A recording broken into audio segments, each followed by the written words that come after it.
Hello friend, welcome back to my channel. যারা আমার চ্যানেলের নতুন সদস্য তাদের আমার তরফ থেকে ধন্যবাদ।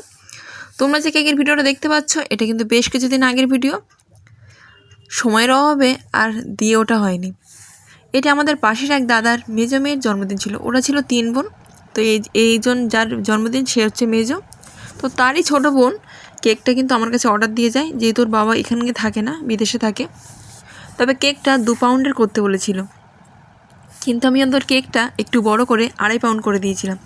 কারণ যে কেকটা অর্ডার করেছিল ওর বোন, ও আমাকে খুবই ভালোবাসে, এমনকি আমাদের বাড়িতে আসা যাওয়া করে। তো ওদের বাড়িতেও বেশ লোকজন অনেকে আছে, তো ভাবলাম একটু বেশি করেই দিই, একটু বেশি করে দিলে সুবিধেই হবে। তো ভালোবাসা মানুষদের জন্য একটা করাই যায়। তোমরা কি বলো? দেখেছো কাণ্ড, কথা বলতে বলতে কেকটা অনেকটা হয়েই গেল। কেকটা কিন্তু কাটিং করে এবার বোর্ডের ওপর কেকটা সেট করেছি। কেকটা বেশ বসিয়ে দিলাম। এবার দিয়ে দিলাম সুগার সিরাপ, দিলাম ক্রিম। তবে কেকটা আমি কিন্তু 2টো ফ্লেভারে বানিয়েছি, একটা ভ্যানিলা আর একটা বাটারস্কচ। এখানে কিন্তু অনেক রকম ক্রাশও ইউজ করেছি, যেমন স্ট্রবেরি, বাটারস্কচ, এমনকি মিক্স ফ্রুটও দিয়েছি। তোমাদের কার কার কেকের ভিডিও দেখতে ভালো লাগে অবশ্যই কিন্তু কমেন্ট করে জানিও। তবে বোনটাকে আমি জিজ্ঞাসা করেছিলাম কি ডিজাইন বা কী কালার হবে।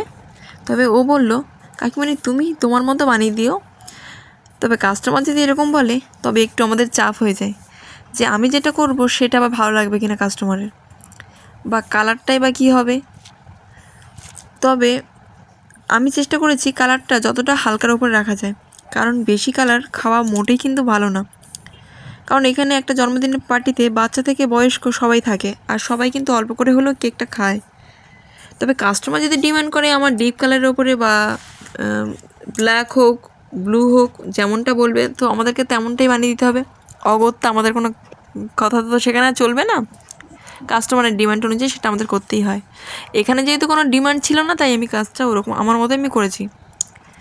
আমি এখানে ডলের একটা স্টিকার দিয়ে জামাটা ফন্ডেনের বানিয়েছি। শীতের সময় কেকের ক্রিমের খুব একটা অসুবিধা হয় না, কিন্তু গরমের সময় বা বর্ষার সময় ক্রিম কিংবা ফন্ডেনের কাজ করতে খুবই অসুবিধা হয়। কারণ ক্রিমে যখন কাজ করি আমাদের হাতের যে তাপটা থাকে তাতেই কিন্তু ক্রিমটা অনেকটাই গলে যায়। কাজ করতে একটু তো অসুবিধা হবে, ডিজাইনগুলো আনা যায় না। তো আমার কিন্তু এই একই অসুবিধাই হচ্ছিল। তোমাদেরকে প্রথমেই বলেছি কেকের ভিডিওটা কিন্তু এই সময় না, অনেকটা আগে, মানে শীতের অনেকটা আগে। এখন তো শীতকাল পড়েছে, শীতের অনেকটা আগে। তো যাই হোক, তোমাদের সাথে কথা বলতে বলতে কেকটা প্রায় রেডি করে ফেললাম। এবার তোমরাই বলো কেকটা কেমন হয়েছে। যদি ভালো লাগে বলতে হবে কি কী করতে হবে? হ্যাঁ, ঠিকই ধরেছ, লাইক করতে হবে। আর হ্যাঁ, চ্যানেলটি খুঁজে না পেলে আমার কিন্তু কোনো দোষ দিও না।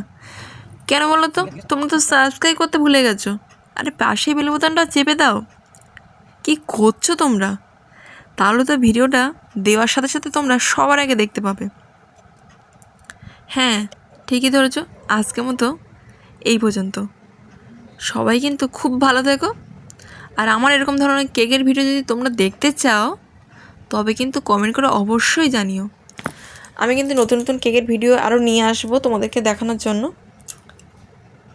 তো কেকের ভিডিওটা কেমন হয়েছে অবশ্যই কিন্তু জানিও। আর বন্ধুদের সাথে শেয়ার করতে একদম ভুলো না। সবাই ভালো থেকো, সুস্থ থেকো। টাটা।